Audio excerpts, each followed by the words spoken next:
Baik,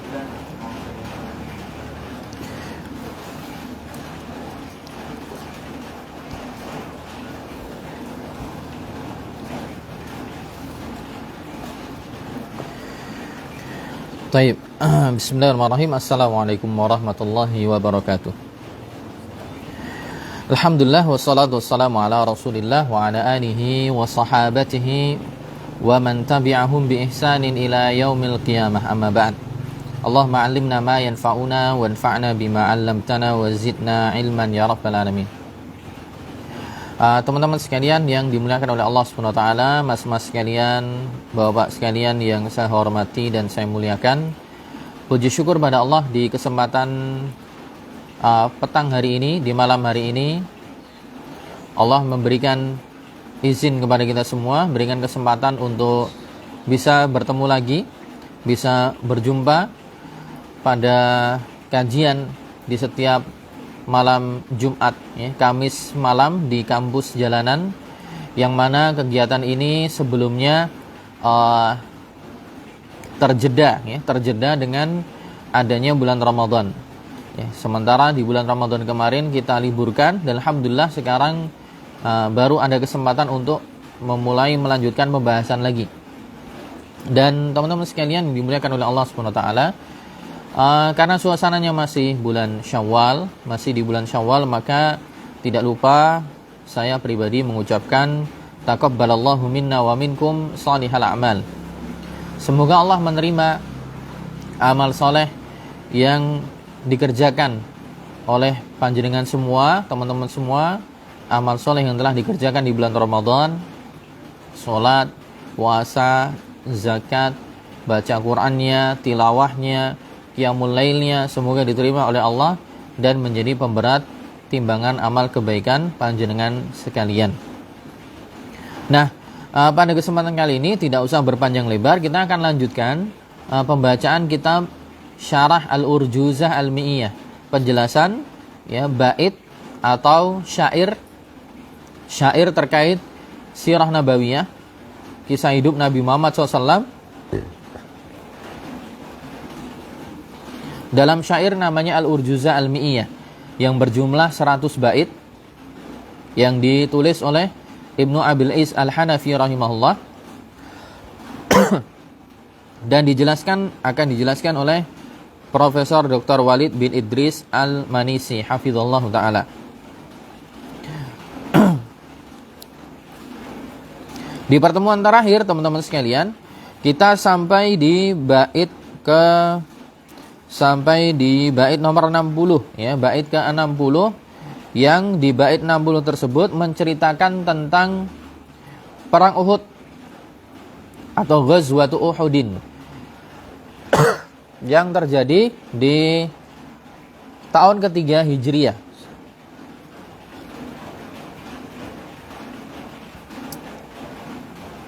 Perang Uhud terjadi di tahun ketiga Hijriah. Sebelumnya diceritakan bahwa di antara salah satu sebab terjadinya perang Uhud adalah orang-orang Quraisy, mereka ingin berbalas dendam atau membalas dendam atas kekalahan mereka yang terjadi di perang Badar di tahun 2 Hijriah, di Badar Kubra. Orang-orang Quraisy pada saat itu membawa pasukan kurang lebih jumlahnya 3.000 pasukan, 3.000 orang. Sedangkan kaum muslimin pada awalnya 1.000 orang. 1.000 orang, tapi akhirnya di tengah perjalanan kemudian sebagian orang ada yang memprovokasi, ada yang gembosi semangat kaum muslimin sehingga akhirnya rontok 300 orang. Dan mereka adalah gerombolan orang-orang munafik yang dipimpin oleh Abdullah bin Ubay bin Salul. Yang mana sebelumnya ada percekcokan, kita kaum muslimin musyawarah, kita akan melawan orang-orang Quraisy ini datang di dalam kota Madinah ataukah keluar. Sebagian ada yang berpendapat kita lawan aja di dalam kota. Sebagian yang lain mengatakan kita keluar. Nah, atas dasar perdebatan tadi kemudian menjadi alasan bagi orang-orang munafik ini mengatakan, udahlah kita pengennya perangnya di dalam aja, menghadapi musuh di dalam kota. Ini kita harus keluar. Akhirnya kemudian digembosi semangatnya, akhirnya kemudian 300 orang mengurungkan niat untuk bersama Nabi. Akhirnya Nabi jumlahnya hanya 700 pasukan pada saat itu. Singkat cerita, akhirnya kemudian dalam perang itu kaum muslimin kalah. Ya. Di antara faktor kekalahannya adalah karena ya, tidak nurutnya pasukan yang ditempatkan oleh Nabi SAW di Jabal Uhud, Jabal Rumat. Ya. Satu gunung yang di situ ditempatkan para pemanah. Ya singkat cerita karena apa? Karena mereka ikut tergiur. Karena mereka ikut tergiur dengan teman-temannya yang ada di bawah, yang di pertempuran pertama menang dengan orang-orang Quraisy sehingga mendapatkan ghanimah. Sehingga yang ada di Jabal Rumat pengen turun juga, pengen mendapatkan ghanimah sebagaimana teman-temannya dapat. Ya. Dan disebutkan pada saat itu yang membawa panji kaum muslimin adalah sahabat Mus'ab bin Umair. Ya, Mus'ab bin Umair. Adapun pemimpin pemanah yang ada di Jabal Rumat adalah Abdullah bin Jubair. Singkat cerita tadi, karena tidak mentaati hal itu, akhirnya apa? Akhirnya kemudian kaum muslimin kalah pada saat itu. Yang terbunuh dari kalangan kaum muslimin jumlahnya 70 orang. Ya, jumlahnya 70 orang. Dan itu Allah sampaikan dalam Al-Quran, walaupun kaum muslimin kalah, tapi kekalahan yang dialami kaum muslimin itu tidak lebih parah dari apa yang didapati oleh orang-orang kafir. Ya. Orang-orang kafir, orang Quraisy mendapatkan kekalahan 2 kali lipat ketika ketika di perang Badar. Ya, Allah mengatakan dalam Al-Quran, awalamma asabatkum musibatun qad asabtum mislaiha. Allah mengatakan awalamma asabatkum musibah, dan ketika kalian kaum muslimin memang pas mendapatkan musibah, yaitu kekalahan di perang Uhud, ya, terbantainya 70 kaum muslimin, Allah mengatakan qad asabtum mislaiha, kalian sebelumnya telah memenangkan 2 kali lipatnya. Maksudnya walaupun di perang Uhud kaum muslimin kalah, 70 orang meninggal, tapi alhamdulillah tidak ada salah seorang pun dari kalangan kaum muslimin yang tertawan, yang menjadi tawanan. Ya, kalah 70 orang meninggal, tapi alhamdulillah nggak ada tawanan. Nah, dan ini walaupun ini musibah, tapi sebelumnya kaum muslimin sudah mendapatkan yang lebih baik, yaitu ketika di perang Badar mereka mendapatkan 2 hal. Mereka menang dengan dibinasakannya orang-orang kafir 70 orang plus menawan 70 orang. Jadi 2 kali lipat. Makanya Allah mengatakan awalamma asabatkum musibatun qad asabtum mislaiha. Wahai kaum muslimin, walaupun ketika kalian mendapatkan musibah, itu kekalahan perang Uhud, terbunuh 70 orang, tapi sebelumnya kalian mendapatkan 2 kali lipatnya.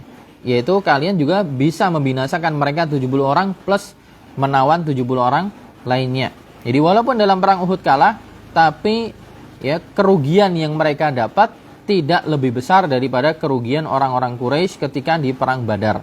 Ya, ketika perang Uhud kaum muslimin kalah, tapi mudaratnya tidak lebih besar. Nah, itu yang kita bahas di pertemuan yang lalu. Nah, di tahun ketiga ini, teman-teman sekalian, yang terjadi tidaklah hanya perang Uhud saja. Ada perang yang lain setelahnya, namanya perang Hamra'ul Asad. Namanya perang Hamra'ul Asad. Ya.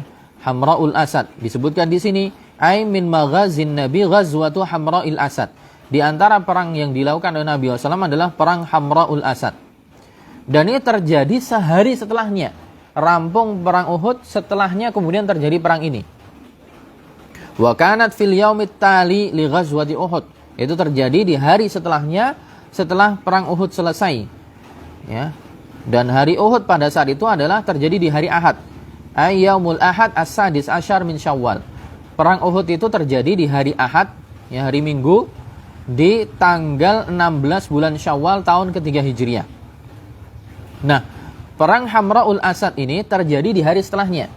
Dan terjadi, ya, di gunung yang namanya gunung yang tempatnya namanya Hamra'ul Asad, yaitu sebuah gunung berbatu merah, warnanya ada kemerah-merahan, jauhnya kurang lebih 20 km dari pusat kota Madinah.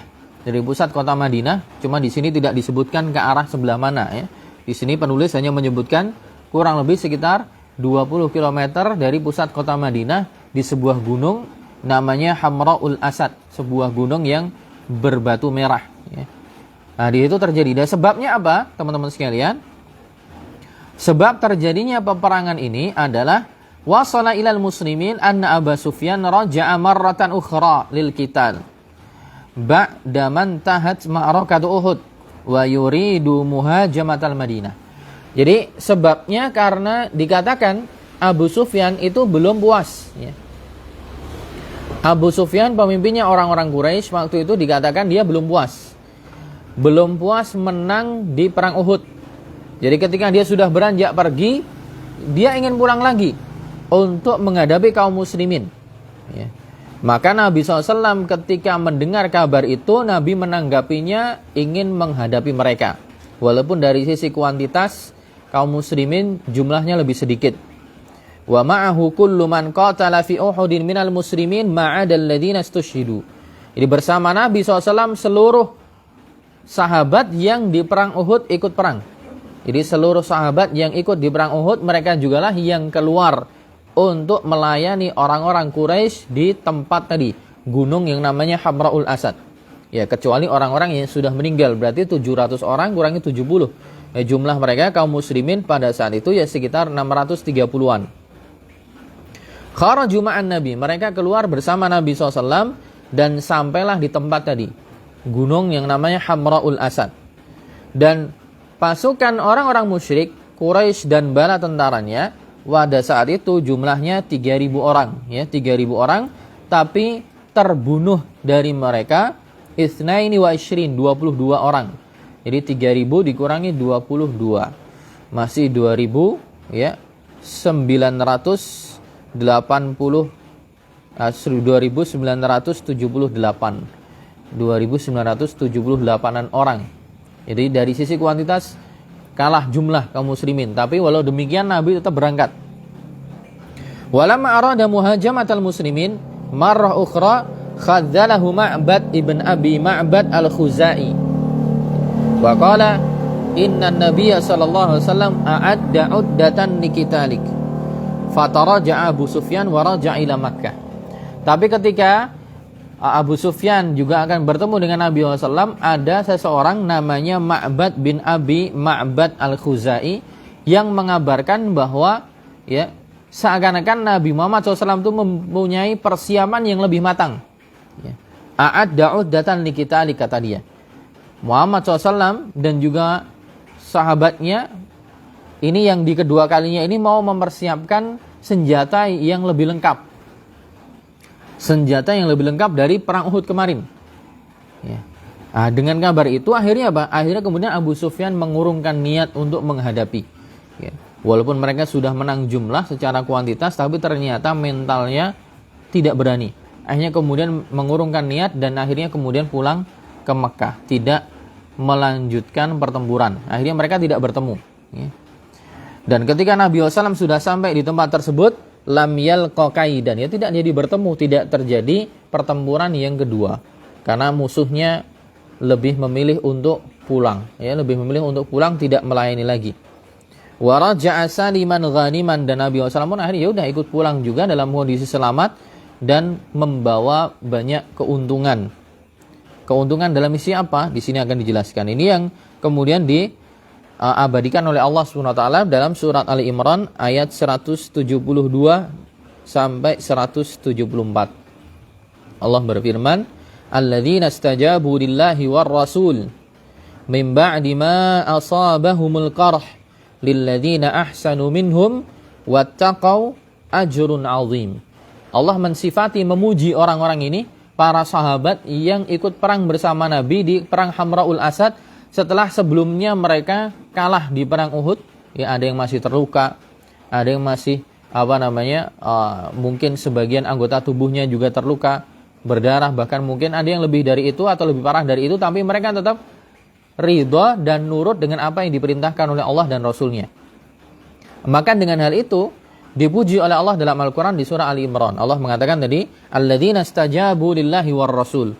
Mereka itulah orang-orang yang mengijabai atau mengiyakan, menuruti apa yang diperintahkan oleh Allah dan Rasulnya mim ba'di ma asabahumul qarah.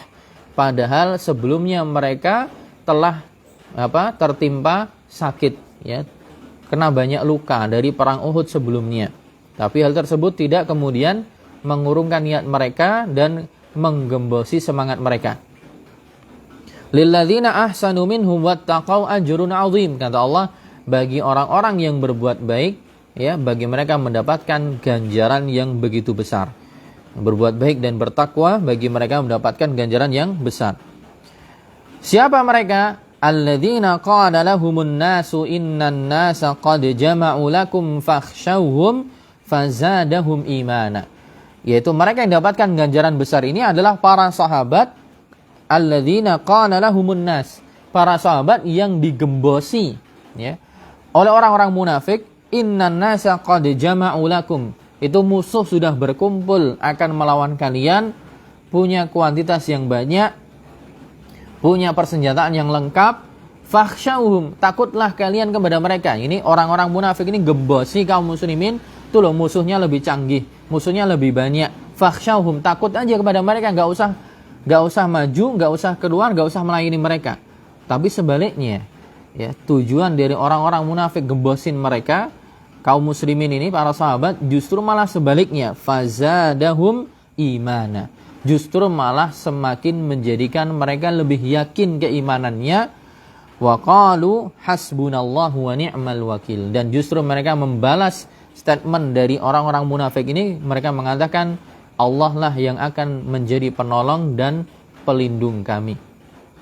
Jadi yang kemudian dipuji oleh Allah itu orang-orang yang semenjak perang Uhud saja mereka sudah kehilangan saudara dan teman mereka, wafat, bahkan mereka sendiri juga tertimpa musibah. Mereka banyak masih mengalami luka, tapi di hari setelahnya diajak Nabi SAW untuk berperang melawan orang-orang Quraisy lagi. Tidak kemudian mereka, ya, ngelokro atau kemudian tidak mengurungkan niat. Ya Rasulullah, kemarin kan kita sudah perang, kenapa perang lagi? Kenapa tidak kita lanjut yang besok lagi aja? Kenapa kita tidak pulang aja ke Madinah? Tidak demikian, justru mereka nurut dan manut, ya. Dan dengan itu mereka dipuji oleh Allah SWT di surat Ali Imran ayat 172 sampai 174. Ya. Kemudian mereka berjalan tadi sampai Hamra'ul Asad, dan dikatakan akhirnya karena nggak ketemu musuh, mereka pulang dalam kondisi selamat dan mendapatkan untung. Kenapa mendapatkan untung? Li'anna hadzal makan fihi suq. Karena di tempat ini, di tempat Hamra'ul Asad itu, di situ ada pasar besar yang lumayan besar, dan para sahabat pada saat itu mereka juga membawa beberapa barang dagangan, ya, makanan dan semisalnya, juga sebagian hasil dari ghanimah yang ada di perang Uhud, ya, mereka bawa itu. Kemudian ketika di situ ada pasar, mereka jual. Faba'uhu hunaka wa rabihu fihi ribhan katsiran. Semua tadi barang-barang yang lebih tadi, termasuk bagian dari ghanimah, dijual di pasar tersebut dan mendapatkan untung yang banyak. Mereka pulang dengan selamat, plus juga masih ada benda-benda yang lain, harta yang bisa dibawa pulang, ya. Nah, itu yang terjadi di tahun ketiga Hijriyah. Itu perangnya adalah perang Uhud, di mana Nabi SAW dan para sahabatnya memang mendapatkan kekalahan. Tapi kemudian di perang setelahnya mereka akan melayani, tapi justru malah Abu Sufyan dan bala tentaranya yang mengurungkan niat. Mereka tidak punya nyali dan mereka pulang ke Makkah. Dan di situ dipuji oleh Allah SWT para sahabat yang punya keteguhan iman, yang punya kekokohan iman. Mereka tidak takut kehilangan nyawa dan harta, padahal sebelumnya mereka sudah mendapatkan musibah, tapi tidak mengurungkan niat mereka untuk senantiasa berusaha untuk tunduk pada perintah Allah dan Rasulnya. Nah, itu mungkin pelajaran yang bisa kita ambil. Kemudian bait ke-61, teman-teman sekalian, Ibnu Abil Is Al-Hanafi mengatakan, fal khamru hurrimat yaqinan fasma'an hadza wa fiha wulida sibtul hasan, ya. Fal khamru hurrimat yaqinan fasma'an hadza wa fiha wulida sibtul hasan. Kemudian penulis mengatakan, di tahun ketiga ada peristiwa yang lain. Fi sanati tsanitsah hurrimatil khamr. Yaitu ternyata di tahun ini menurut penulis adalah tahun di mana khamr itu diharamkan. Wa hadza ahadul qaulain, kata pensyarahnya Syekh Walid bin Idris, ini adalah salah satu dari dua pendapat yang ada dari kalangan ahli sejarah, para ulama sejarah. Dan pendapat yang lain bahwa khamr ini bukan diharamkan tahun ketiga, hurrimat fis sanatir rabi'ah, tapi di tahun keempat. Ya, tapi di tahun keempat. Jadi ada dua pendapat. Pendapat pertama mengatakan khamrnya diharamkan mutlak di tahun ketiga. Ada yang mengatakan di tahun keempat. Dan menjadi pilihan dari pembuat syair, yaitu Ibnu Abil Is, adalah di tahun ketiga. Fal khamru hurrimat yakina. Jadi khamr diharamkan secara yakin. Maksudnya adalah tahrimul khamri tahriman jaziman. Yaitu diharamnya khamr secara tegas. Kenapa? Karena memang pengharaman khamr pada saat itu bertahap. Jadi tidak langsung diharamkan sepihak, tapi bertahap. Allah SWT melihat kondisi keimanan kaum muslimin pada saat itu, dilihat kekuatan imannya semakin kokoh, semakin kuat, kemudian baru ketika mereka sudah hijrah ke Madinah, bahkan tidak di tahun pertama. Tadi ya ada yang mengatakan tahun ketiga, tahun keempat. Ya, berarti ini sudah berjalan risalah kenabian lebih dari 16 tahun ya. Ya, Nabi di Mekah 13 tahun, di Madinah kalau yang mengatakan diharamkan tahun ketiga berarti berjalan 16 tahun. Dakwahnya Nabi SAW baru diharamkan. Ya. Jadi menunjukkan bahwa bertahap pengharamannya. Dan kalau kita lihat dari nas-nas Al-Quran, maka memang Allah SWT paling tidak minimal ada 3 step. Ya, ada 3 tahapan. Awal mulanya Allah menyebutkan bahwa khamr itu tercela. Li'annahu qabla dzalika kanatil ayat fiha isyarah li dhammil khamr lakin min ghairi bayanin wadih. Jadi sebelumnya Allah menyebutkan khamr itu tercela, ada banyak mudaratnya, tapi belum secara sharih, belum secara tegas bahwa khamr itu haram. Seperti di ayat ketika orang-orang bertanya kepada Nabi Muhammad tentang khamr dan perjudian. Ya, dikutipkan dalam Al-Qur'an, yas'alunaka 'anil khamri wal maisir. Qul fihima itsmun kabirun wa manafi'u lin-nas wa ismuhuma akbaru min naf'ihima. Orang-orang bertanya kepadamu wahai Muhammad tentang khamr dan perjudian. Katakanlah wahai Muhammad, di dalamnya ada manafi', ada manfaat bagi manusia, tapi yang mudaratnya dan dosanya lebih besar. Ya, tapi di situ belum tegas untuk diharamkan. Maksudnya ada manfaat itu apa? Dalam buku tafsir dikatakan ya ada manfaat bagi orang yang buat khamr. Bagi orang yang buat khamr itu bisa untuk memutar roda perekonomian di tengah masyarakat. Masih minum, tapi para sahabat pada saat itu masih setiap rumah bisa dikatakan punya gentong-gentong yang itu isinya khamr. Ya. Mereka minum. Sampai kemudian ketika mereka masih terbiasa minum itu, kemudian ada yang menjadi imam sholat sebelumnya minum khamr.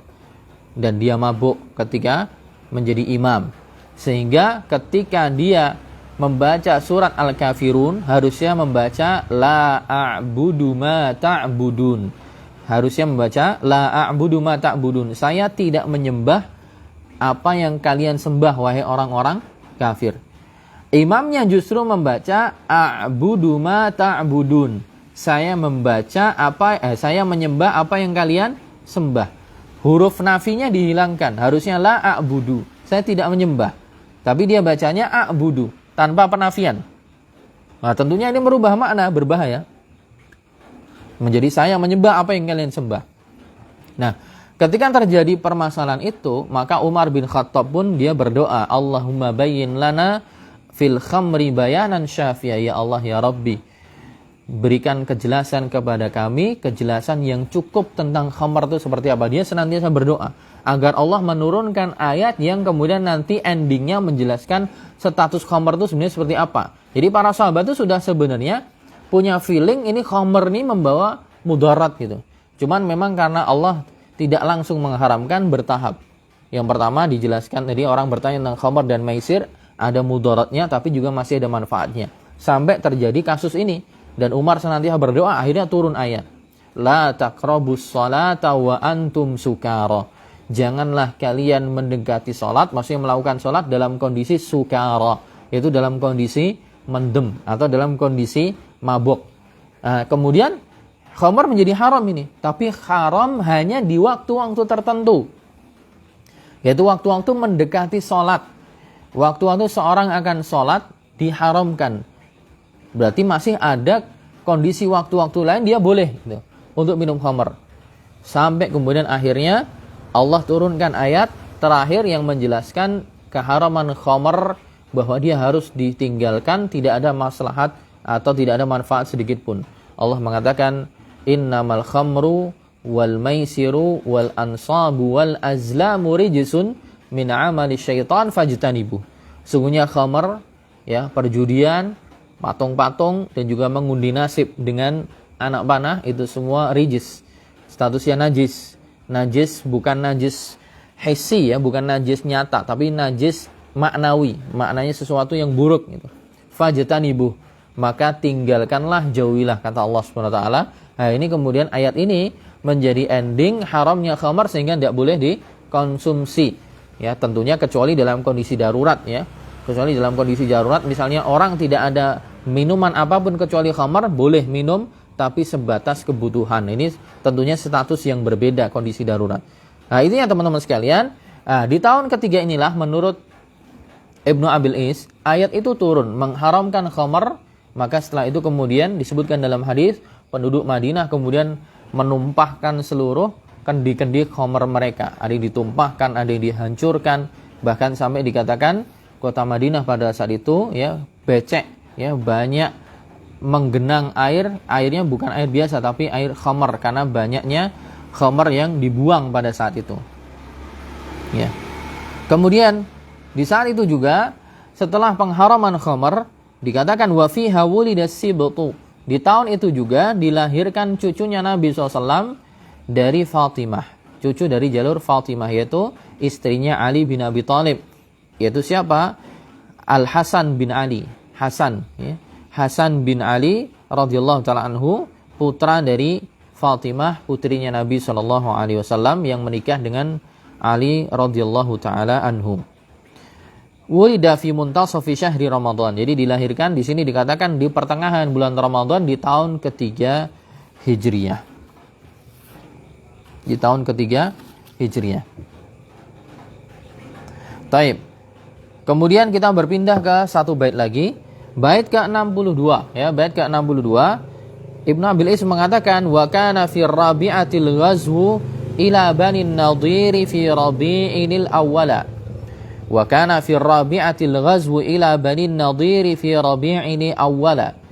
Kemudian di tahun keempat Hijriyah, ya, terjadi peperangan menuju atau melawan kabilah Bani Nadhir, yaitu di bulan Rabiul Awal di tahun keempat Hijriyah. Di tahun keempat Hijriyah di bulan Rabiul Awal terjadi peperangan melawan Bani Nadhir. Dan kita tahu teman-teman sekalian, Bani Nadhir itu adalah salah satu kabilah Yahudi yang tinggal di kota Madinah selain kabilah Bani Qainuqa dan Bani Quraidah. Bani Qainuqa dan Quraidah sudah diusir sebelumnya. Lagi-lagi kasusnya adalah mereka tidak menepati perjanjian yang ada. Piagam Madinah yang sudah disepakati bersama, mereka selisihi. Nah, masih ada satu kabilah lagi, yaitu kabilah Bani Nadhir, yang masih eksis pada saat itu, tapi nanti juga buat kasus. Karena buat kasusnya parah, ya. Nanti kan kita baca alasannya, akhirnya kemudian diperangi Nabi SAW. Jadi pada dasarnya, umat Islam itu, ya, termasuk yang dicontohkan oleh Nabi SAW, itu tidak ada masalah tinggal berdampingan dengan orang non-muslim, ya, atau orang-orang kafir. Karena Nabi SAW dulu tinggal di Madinah tidak sendiri. Ya, nyatanya ada banyak kabilah Yahudi yang tinggal di situ. Ya. Dan Allah mengatakan dalam Al-Quran, La yanhakumullahu 'anil ladzina lam yuqatilukum fid din wa lam yukhrijukum min diyarikum an tabarruhum wa tuqsitu ilaihim.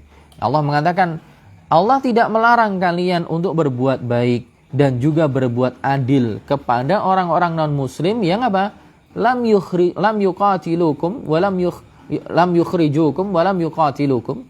Itu orang-orang yang tidak memerangi kalian, juga tidak mengusir kalian dari tempat tinggal kalian untuk kalian berbuat baik dan berbuat adil kepada mereka. Jadi itu kaidah yang Allah sampaikan dalam Al-Quran, kaidah untuk kehidupan sosial bermasyarakat.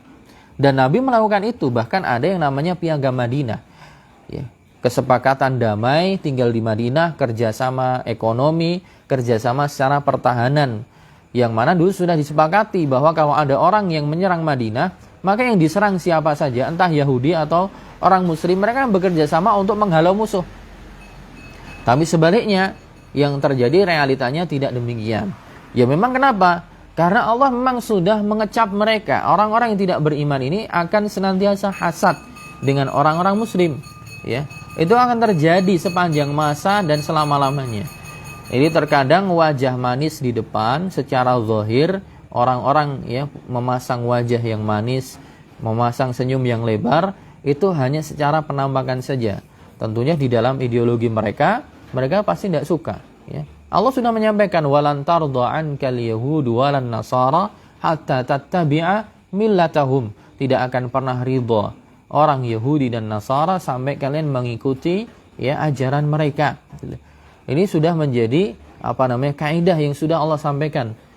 Nah, jadi pasti akan ada nanti celah-celah ketika mereka pasti akan merongrong kaum muslimin, dan itu secara sejarah sudah tertulis dalam tinta-tinta yang dituliskan oleh para ulama dalam buku-buku sejarah, termasuk di Madinah sendiri. Ya. Sebenarnya hukum asalnya umat Islam tidak ada masalah berinteraksi dengan mereka. Ya. Selagi mereka tidak memusuhi, selagi mereka tidak mengusir, maka kita dituntut untuk berbuat baik pada mereka, bahkan untuk mendakwai mereka.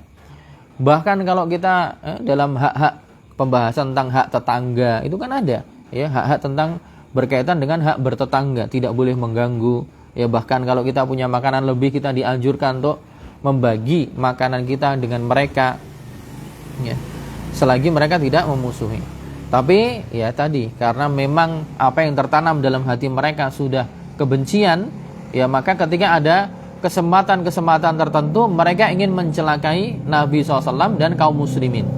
Nah, kisah yang terjadi yang menjadi sebab kenapa ada perang melawan Bani Nadir, Nabi SAW mengerahkan pasukan untuk melawan mereka, ya karena mereka menyelisihi janji, menyelisihi perjanjian yang ada. Sebabnya memang suatu ketika, ya disebutkan di sini, anna rajulan min ashabin nabi qatala rajulaini mu'ahadain wa kana la ya'lam bil ahdi alladhi bainahum wa baina Rasulillah. Jadi memang yang terjadi sebelumnya ya ada kasus, ya. Sebelumnya ada kasus. Memang yang keliru adalah pertama dari pihak kaum muslimin, ya. Ada seorang sahabat yang pada saat itu membunuh 2 orang Yahudi, ya. Jadi ada kasus cekcok, kemudian ternyata kaum muslim ini, sahabat ini membunuh 2 orang Yahudi. Tapi sahabat ini belum tahu kalau ada perjanjian Piagam Madinah antara kaum muslimin dengan penduduk Yahudi yang ada di kota Madinah. Ya. Tapi Nabi SAW tidak membela, ya, tidak membela. Mengatakan itu salah, ya salah. Ya. Makanya Nabi SAW punya itikat baik untuk mengarahkan mereka agar ada perdamaian. Dan solusi perdamaian pada saat itu ketika ada yang terbunuh adalah membayar diyah, ya. Adalah membayar diyah. Karena kalau kalau sama-sama dikisos tidak bisa, karena bertentangan dengan aturan Islam. Karena Nabi SAW mengatakan la yuqtalu muslimun bikafir. Ya. Seorang muslim secara hukum kisos tidak boleh dibunuh gara-gara dia membunuh seorang kafir. Tapi bukan berarti kemudian bebas, tetap ada opsi kedua, yaitu membayar diyah. Ya, diyahnya adalah menghilangkan nyawa 100 ekor onta. Nah, Nabi SAW ya mengakui bahwa sahabat tersebut keliru dan salah. Makanya Nabi beritikan baik untuk datang ke kabilah Bani Nadir untuk merundingkan itu, untuk membayarkan diyahnya. Tapi ketika beliau SAW, ketika beliau ada di kampung mereka Bani Nadir, ya, kana jalisan fi dhilli ahadi buyutihim. Nabi SAW waktu itu menunggu akan rundingan, beliau duduk dulu di emperan. Beliau duduk di emperan rumah salah seorang kabilah Yahudi Bani Nadir. Fasa'ida ashqahum wa huwa rajulun minal yahud. Tapi Ketika beliau duduk di emperan rumahnya orang Yahudi tadi, ada seorang Yahudi yang lain naik ke atas tembok, ya, namanya Amr bin Juhash. Namanya Amr bin Juhash. Fasa'ida fawqal bait wa arada an yulqiya raha min fawqi al-bait. Orang tadi sudah sangu batu besar untuk nimpuk Nabi SAW dari atas. Ya, kesempatan Nabi Muhammad SAW pas tidak bersama banyak sahabatnya. Pas lagi tidak terlalu banyak sahabat yang mendampingi beliau. Ya, kesempatan ini kalau dibunuh, ya, ada kesempatan bagus, maka kita akan bisa beristirahat dari Muhammad SAW. Karena mereka sebenarnya tidak ridho. Ya. Wa huwa jalisun mustanida ila jidaril bait. Nabi SAW sedang lendetan duduk di emperan rumahnya salah seorang Yahudi. Nah, tapi dengan izin Allah, ja'a Jibril alaihissalam wa akhbaran Nabi SAW bidzalika faqama an-nabi min makanihi wa lam yusibhu adza. Ya, disebutkan dalam Sirah Nabawiyah Ibnu Katsir bahwa Allah mengutus Jibril ngasih info kabar kepada Nabi SAW, ada orang yang mau nimpuk kamu. Maka sebelum ditimpuk, Nabi disuruh berdiri geser di tempat yang ini. Sehingga ketika pas batu dilemparkan, batu tersebut tidak mengenai Nabi. Akhirnya Nabi tahu, oh ini ternyata saya direncanakan akan dibunuh. Langsung Nabi pulang segera, kemudian mengumpulkan pasukannya, ya, dari pusat kota Madinah.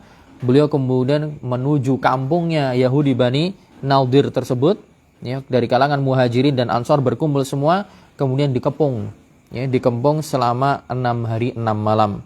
Ketika 6 hari 6 malam dikepung, maka akhirnya mereka ketakutan dan mereka pun keluar untuk berunding. Ya, an yusalihahum, sa'alun Nabi SAW an yusalihahum wa an yughadiru al-Madinah biduni an yaqtulahumun Nabi ala anna lahum ma hamalatil ibil minal amwali illa silah. Ya udah, mereka mengakui kesalahan dan mereka ingin minta dimaafkan, diampuni. Ya, ingin minta dimaafkan, diampuni, kami akan keluar dari Madinah, kami akan tidak tinggal di sini lagi, dan Nabi pun mengizinkan. Nabi mengizinkan, ya, tidak membunuh mereka, silahkan keluar, boleh membawa barang, tapi hanya sebatas ukuran yang bisa diangkut oleh seekor onta. Jadi misalnya ada orang kaya, rumahnya megah misalnya, punya harta banyak, maka tidak ada yang bisa dibawa kecuali hanya yang bisa diangkut oleh seekor onta. Barangnya cukup itu, yang lain harus ditinggalkan. Nah, ini dalam dalam fikih dinamakan nanti harta peninggalan itu namanya al-fai, ya. Itu bedanya ghanimah dengan fai itu. Kalau ghanimah adalah harta rampasan perang yang didapatkan karena ada peperangan, karena ada adu kekuatan sehingga kemudian musuhnya kalah, maka harta rampasan namanya ghanimah. Tapi kalau menyerang musuh, tapi musuh akhirnya menyerah sebelum terjadi peperangan dan mereka rela pergi, dan harta yang diambil namanya al-fai, ya. Sama-sama harta rampasan perang, tapi kalau ghanimah itu dihasilkan karena bertempur terlebih dahulu. Kalau al-fai tanpa adanya pertempuran, tapi mereka sudah menyerah terlebih dahulu. Nah, ini kemudian mereka akhirnya keluar, ya, membawa barang yang bisa dibawa dan tidak boleh membawa senjata. Fasamaha lahumun Nabi SAW an yuhammila kulla wahidin ba'irahu bima yastati'u an yahmilahu minal mata'. Ya, Nabi mengizinkan sana, ambil apa yang bisa kalian bawa dari harta benda kalian, ya, tapi cukup ukurannya sebagaimana yang bisa dibawa oleh seekor onta. Tapi tidak boleh untuk membawa senjata. Faja'alu yukharribuna buyutahum biaidihim liya'khudhu 'atabatal bab awil khashaba allati fawqa sathil babi ma'ahum wa anzalallahu fi sya'nihim surat al-hasyr. Akhirnya mereka kemudian mengambil harta mereka, bahkan rumah-rumah mereka dirobohkan, ya. Dan mereka ngambil ini gawang rumah mereka. Tidak tahu di sini alasannya apa, kenapa gawang rumahnya diambil. Jadi atabatul bab, atabah bab itu adalah gawang rumahnya, itu rumahnya dirobohkan, kemudian gawangnya itu mereka bawa, ya. Kayu kusennya yang dibawa pergi. Tidak tahu apakah pada saat itu sesuatu yang berharga atau bagaimana. Wallahu alam, di sini penulis tidak menjelaskan. Tapi rumah-rumah mereka hancurkan, ya. Mereka robohkan, yang diambil di antaranya adalah gawang rumahnya itu, kusennya itu dibawa. Taib, teman-teman sekalian yang dimuliakan oleh Allah Subhanahu wa taala, itu mungkin yang bisa kita bacakan pada kesempatan kali ini, ya.